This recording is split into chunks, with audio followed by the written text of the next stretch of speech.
दोस्तों, बौद्ध धर्म आचार्य नरेंद्र देव जी का पुस्तक है और बौद्ध तथागत बौद्ध जातक कथाओं से। और दोस्तों, इस पुस्तक से हम आपको जानकारी दे रहे हैं। प्रथम धर्म संगति।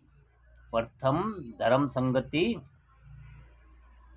वर्षा काल में जो उत्सव होता था उसमें सब प्रकार के भिक्षुक और उपासक सम्मिलित होते थे, किंतु पाली कथा के अनुसार इस संगति में उपासकों का सम्मिलित होना तो दूर रहा, केवल वही भिक्षुक सम्मिलित किए गए जो आहत हो चुके थे। यह भी विचित्र बात है कि यद्यपि आनंद ने ही सूत्रों का संग्रह किया, तथापि इस हेतु को देकर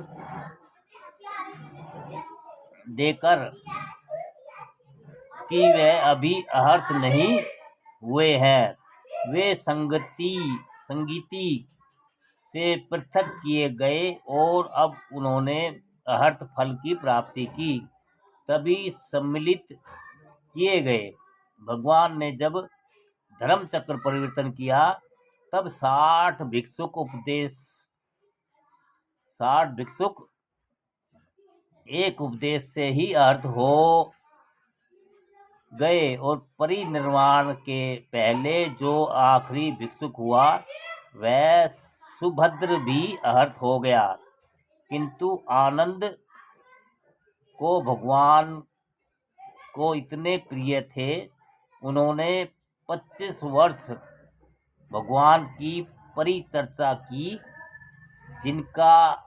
जिनकी बहुश्रुति धर्म घर कहकर भगवान ने भूरी भूरी प्रशंसा की, वह अर्थ पद को न पा सके। यह बात विश्वास के योग्य नहीं है।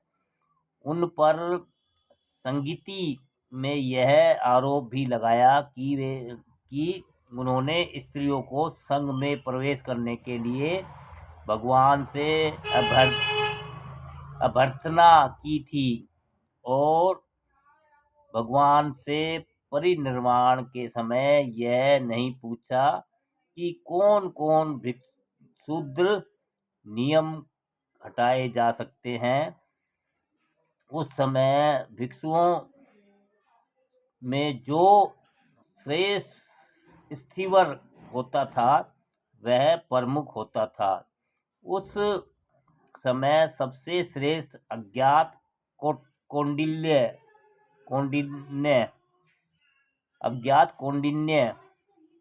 थे। यह पंचवर्गीय भिक्षुकों में से थे। दीप वंश के अनुसार उस समय 8 प्रमुख थे। महाकाश्यप का स्थान अंतिम था।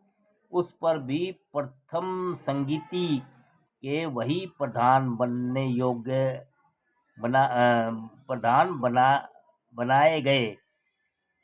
फिर हम देखते हैं कि प्रमुख के अधिकार बढ़ गए थे। जहां पहले संघ का पूर्ण अधिकार था, वहां अब प्रमुख का अधिकार हो गया। संघ त्रिरत्नों में से एक था। भिक्षुक और उपासक संघ में शरण लेते थे, न कि किसी आचार्य या प्रमुख में। प्रमुख को संघ के निर्णयों को कार्यान्वित करना पड़ता था। वह अपने मंतव्यों को संघ पर लाद नहीं सकता था।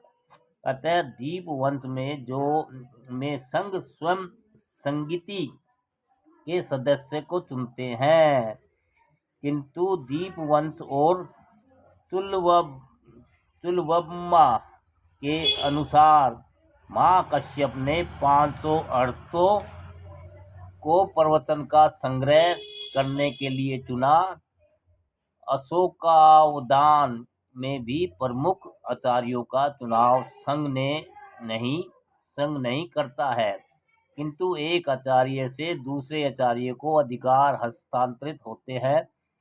पुराने समय में संघ का जो आधिपत्य था वह जाता रहा और प्रमुखों का अधिकार कायम हो गया।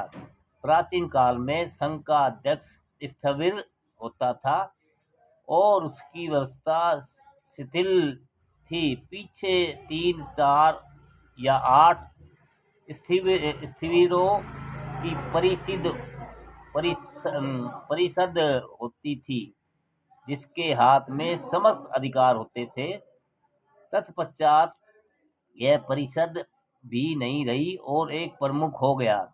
इन परिवर्तनों का शिक्षा पर भी अनिवार्य रूप से प्रभाव पड़ा।